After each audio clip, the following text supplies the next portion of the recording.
Good evening, जोहार आप सबों को। एक बार फिर स्वागत है इस चैनल पे। और जैसा कि हम लोग जानते हैं 14 जेपीएससी की वैकेंसी आ चुकी है और उसको विशेष टारगेट करते हुए जो भी जेपीएससी एस्पिरेंट्स हैं उनके लिए छोटा नागपुर काश्तकारी कानून 1908, सीएनटी एक्ट 1908 के कुछ एक इम्पॉर्टेंट क्वेश्चंस आपके सामने लेकर आ रहे हैं। और अभी से लेकर एग्ज़ामिनेशन तक जो भी जेपीएससी एस्पिरेंट्स हैं उनको विशेष फोकस करते हुए कुछ एक ऑब्जेक्टिव क्वेश्चंस इस चैनल पे हम आपको मुहैया कराएंगे, आप सबों तक पहुंचाने का प्रयास करेंगे।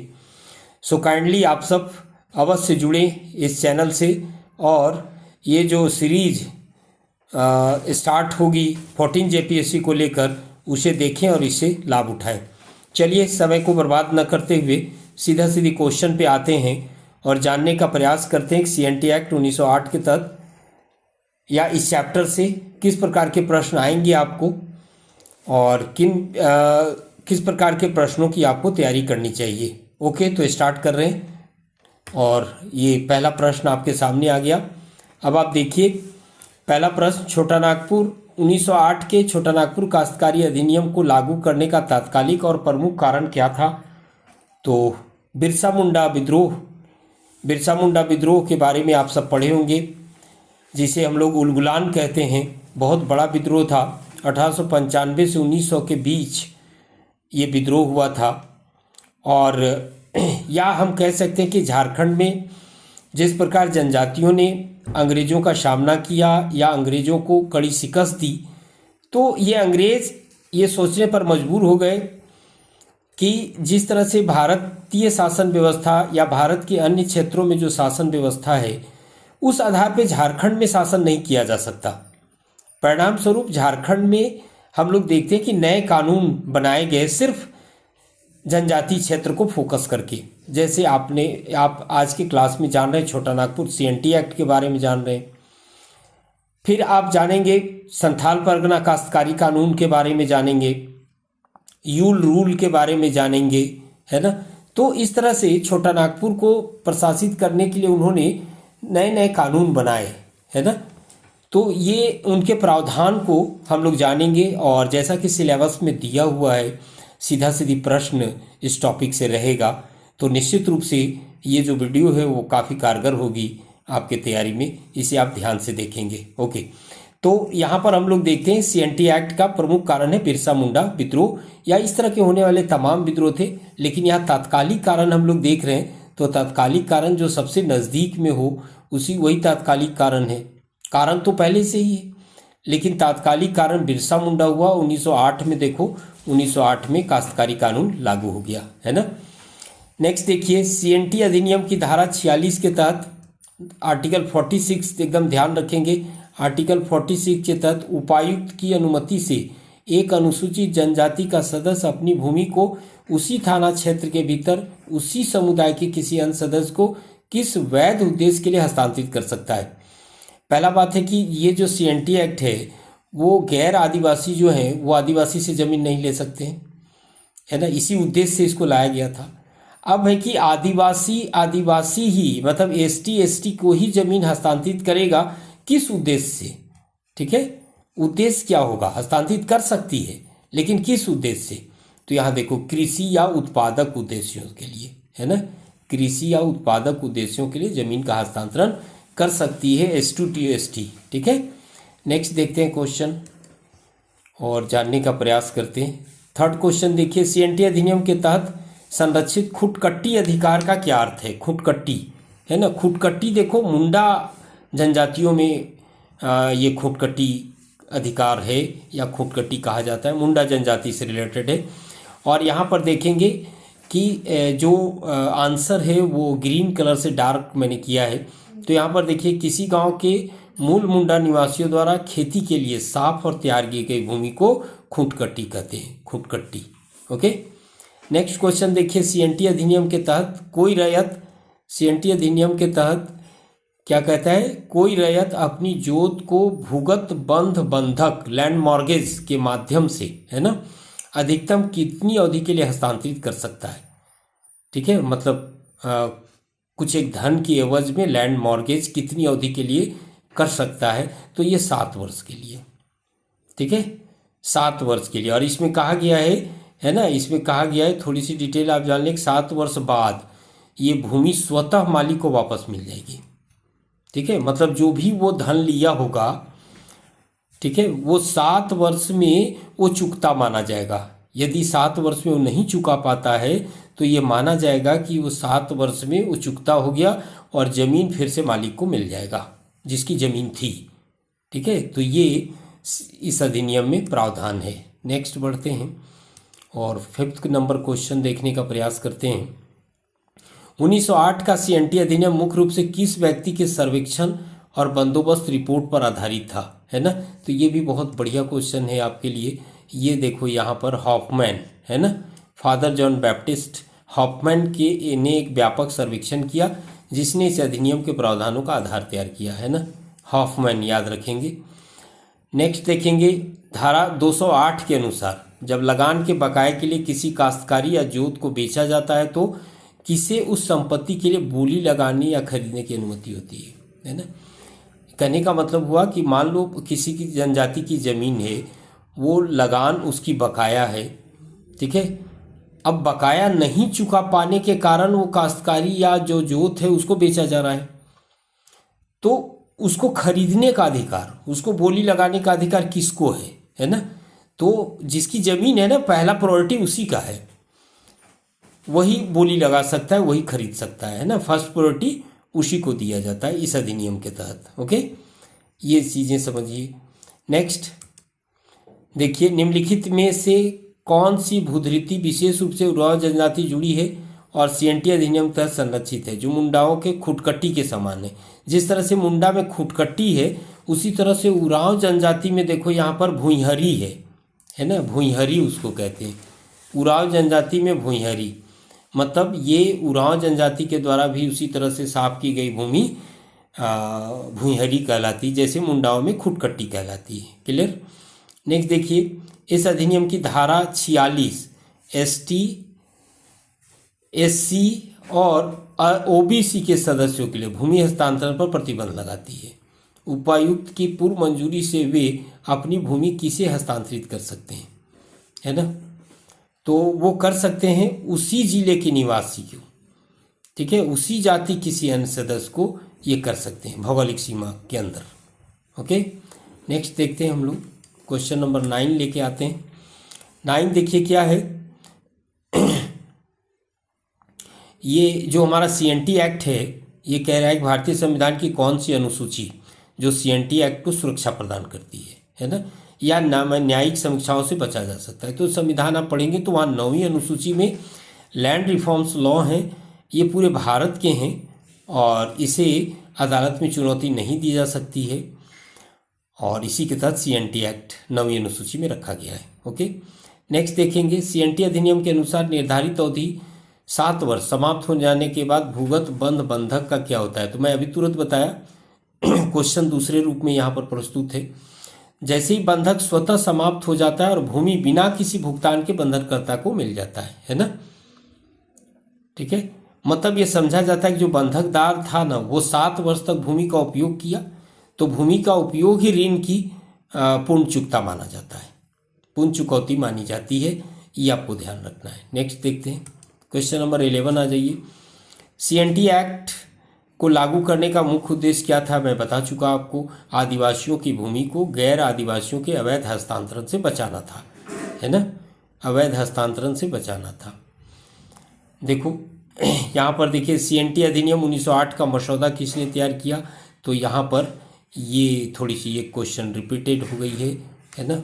यहाँ पर देखिए, जॉन F.H. हॉफमैन ने किया, ठीक है, ब्लूप्रिंट तैयार किया। नेक्स्ट देखते हैं हम लोग, नेक्स्ट देखते हैं, यहाँ पर देखिए CNT एक्ट 1900 किस धारा के तहत अनुसूचित जनजाति, अनुसूचित जाति या पिछड़ी जाति के सदस्य की भूमि के हस्तांतरण पर प्रतिबंध है। तो सेक्शन 46 ध्यान में रखेंगे, है ना, सेक्शन 46। नेक्स्ट, छोटा नागपुर काश्तकारी अधिनियम कुल कितने अध्याय और धाराएं हैं? तो 19 अध्याय हैं और 271 धाराएं हैं, ये ध्यान में रखिए। ठीक है, 271 धाराएं हैं। नेक्स्ट, यहाँ पर देखिए, सीएनटी अधिनियम के तहत किसी रैयत की भूमि की नीलामी के विरुद्ध उपायुक्त के पास अपील करने की समय सीमा क्या है? 90 दिन, है ना। ये ग्रीन कलर से डार्क किया हुआ आंसर है आपका, और उसे के नीचे एक छोटा एक्सप्लेनेशन भी है। तो 90 दिन, क्लियर। सीएनटी अधिनियम के किस धारा के तहत मुंडारी खूंट कटीदार काश्तकारी के हस्तांतरण पर पूर्ण प्रतिबंध का उल्लेख है? तो आर्टिकल 240, सॉरी मैं बार बार आर्टिकल शब्द इस्तेमाल कर रहा हूँ, लेकिन आपको मैं क्लियर कर दूं कि इसके लिए सेक्शन शब्द का इस्तेमाल करेंगे हम लोग।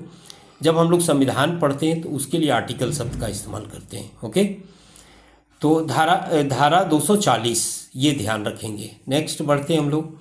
यहाँ देखिए, सीएनटी अधिनियम के तहत यदि कोई रैयत लगातार कितने वर्षों तक अपनी भूमि पर खेती नहीं करता या लगान नहीं चुकाता तो उसकी भूमि को परित्यक्त माना जाता है, मतलब उसकी भूमि नहीं मानी जाएगी, है ना। ये 5 वर्ष तक, 5 वर्ष टाइम दिया हुआ है।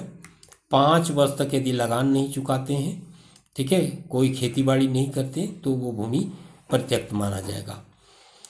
ये जो सीएनटी एक्ट है किस डेट को लागू हुआ उसको ध्यान रखिएगा। 11 नवंबर 1908 को लागू हुआ।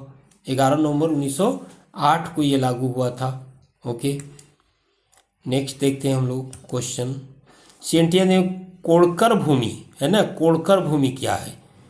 तो यहाँ पर देखो, बंजर या परती भूमि को, बंजर या परती भूमि को जो खेती के योग्य बनाते हैं, ठीक है, ठीक है, उसी को हम लोग कहते हैं बंजर या परती खेती की योग्य बनाते हैं, वही तैयार की गई भूमि ना कोड़कर भूमि कहलाती है। ठीक है, नई भूमि कृषि के लिए तैयार करना, कोड़कर। सीएनटी अधिनियम के प्रांत गैर आदिवासी को आदिवासी भूमि का हस्तांतरण एक शर्त पर संभव है ना। कौन? उपायुक्त की पूर्व अनुमति से। यदि उपायुक्त अनुमति देता है तो ऐसा हो सकता है। ठीक है, यह अधिनियम में एक महत्वपूर्ण सुरक्षा उपाय, जहां उपायुक्त को यह सुनिश्चित करना होता है कि हस्तांतरण वैध है और विभिन्न शर्तों के तहत हो। ठीक है, हस्तांतरण। ओके, नेक्स्ट देखते हैं हम लोग, आगे बढ़ते हैं और नेक्स्ट क्वेश्चन लीजिए। सीएनटी अधिनियम के तहत एक अधिभोगी रैयत को अपनी जोत से बेदखल करने का आधार क्या नहीं हो सकता है? उसकी जो ज़मीन है, जोत है, उससे उसको बेदखल आप नहीं कर सकते। कैसे? 1 वर्ष के लिए अपनी भूमि को बटाई पर देना, है ना, 1 वर्ष के लिए, ये बेदखली का आधार नहीं होगा। ठीक है, नेक्स्ट देखिए, सीएनटी अधिनियम 1908 में कॉर्पस फंड की स्थापना का प्रावधान किस संशोधन के द्वारा जोड़ा गया था, जिसका उद्देश्य आदिवासियों को कानूनी सहायता प्रदान करना था? ये बहुत महत्वपूर्ण क्वेश्चन है, इसे जरूर याद रखेंगे आप सब। ठीक है, ये देखो 1997 का संशोधन। ठीक है, इस संशोधन के माध्यम से धारा 71 ख में संशोधन कर कानूनी सहायता के लिए कॉर्पस फंड की स्थापना का प्रावधान किया गया था। ठीक है, 71 ख भी याद रखेंगे और 1997 का संशोधन भी याद रखेंगे। ओके, नेक्स्ट हम लोग देखते हैं। नेक्स्ट देखिए, छोटा नागपुर काश्तकारी अधिनियम के किस अध्याय में मुंडारी खूंट कट्टीदारों के विषय में विशेष उपबंध किए गए? अध्याय 18। ठीक है, अध्याय 18 ध्यान में रखेंगे, अध्याय 18। ठीक है, नेक्स्ट, सीएनटी अधिनियम की धारा 49 के अनुसार भूमि का अधिग्रहण किन विशेष उद्देश्यों के लिए किया जा सकता है? ठीक है, किया जा सकता है किसके तहत? देखो धारा 49 है यहाँ। ठीक है, धारा 49 ध्यान में रखेंगे। भूमि अधिग्रहण किया जा सकता है किसके लिए? खनन के लिए और औद्योगिक उद्देश्यों के लिए। ठीक है, अधिग्रहण किया जा सकता है। नेक्स्ट हम लोग देखते हैं, सीएनटी अधिनियम में पुनर्गणनीय काश्तकारी का क्या अर्थ है? यहाँ देखो, आंसर बी है आपका, सेवा या सार्वजनिक कार्यों के लिए दी गई काश्तकारी जिसे सेवा समाप्त होने पर वापस लिया जा सके।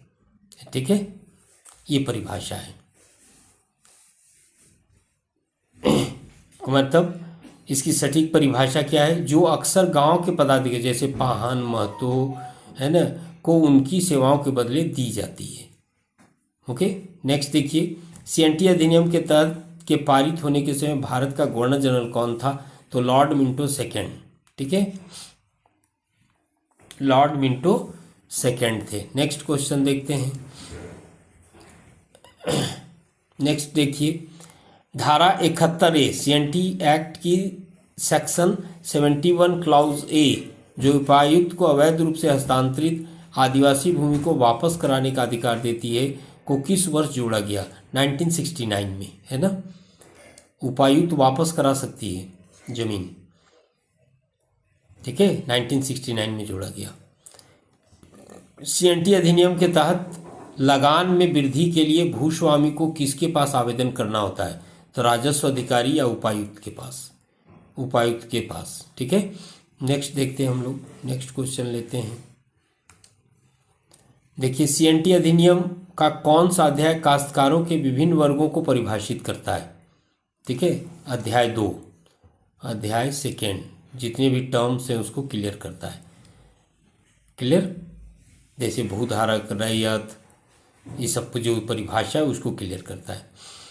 क्वेश्चन नंबर 13 देखिए, सीएनटी अधिनियम के तहत एक रैयत को अपनी जोत पर स्थित पेड़ों से लाह इकट्ठा करने या रेशम के कीड़े पालने का अधिकार है। यह किस प्रकार के अधिकार का उदाहरण है? ठीक है, तो अधिभोग का अधिकार, ऑक्यूपेंसी राइट इसको कहेंगे। यदि यह अधिकार रैयत को भूमि पर अस्थायी रूप से रहने, उसका उपयोग करने की अनुमति देता है, जिसमें पेड़ों से उपज प्राप्त करना भी शामिल है। अधिभोग का अधिकार, ये ध्यान रखेंगे। ओके, तो आई होप आप सब कमेंट करके अवश्य बताएंगे ये वीडियो कैसा लगा, और जो भी जेपीएससी की तैयारी कर रहे हैं ये वीडियो उनके तैयारी में कितना मददगार साबित होगा ये तो आने वाला वक्त बताएगा। लेकिन इसी तरह के लगातार वीडियो देखने के लिए या वीडियो पाने के लिए इस चैनल को सब्सक्राइब और लाइक अवश्य आप लोग कर दीजिए, ताकि जब भी इस तरह का बिल्कुल इम्पॉर्टेंट कंटेंट के साथ मैं यूट्यूब पे आऊँ या वीडियो अपलोड हो तो आपको जानकारी मिल सके और इसका लाभ उठा सके। तो आज का सेशन यहीं तक। आप सबों का हमारे साथ जुड़ने के लिए धन्यवाद। नेक्स्ट अगले वीडियो में हम इसी तरह के कंटेंट लेके आएंगे जो 14 जेपीएससी के लिए काफ़ी हेल्पफुल होगा, जो भी तैयारी कर रहे हैं। क्योंकि समय कम है ना, समय कम है और इसमें बहुत ही सटीक चीज़ों पर ही ध्यान देना चाहिए आप सबों को। ओके, तो धन्यवाद।